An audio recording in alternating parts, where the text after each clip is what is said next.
Ouroborous to Yin Yang was a piece that was inspired by the Ouroborous. I kept seeing this image of the snake eating its tail, and I wanted to learn more about what that message, that symbol meant.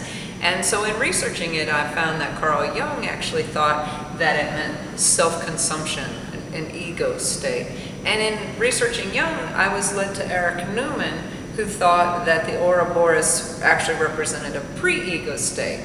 But I hadn't heard of Newman before, so I got one of his books and I read it.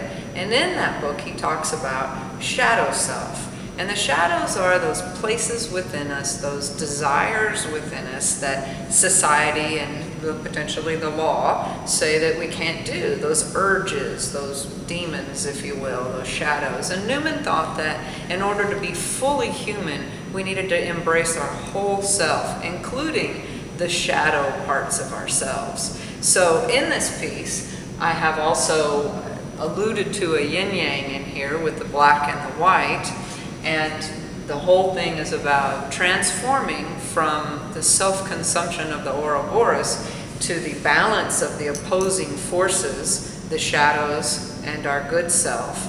So the transformation of Ouroborous to yin yang. The other thing is, I don't think that that can be done if you're not living in the moment.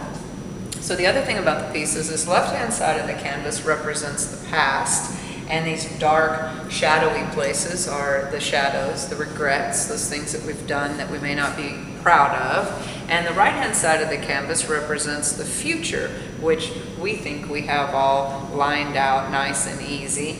And there are some road bumps in the future as well. But where we really need to be to transform from that self-consumption into a nice balance of those opposing forces is right in the middle. And if you look hard, there's also a face of self here in the center of the piece.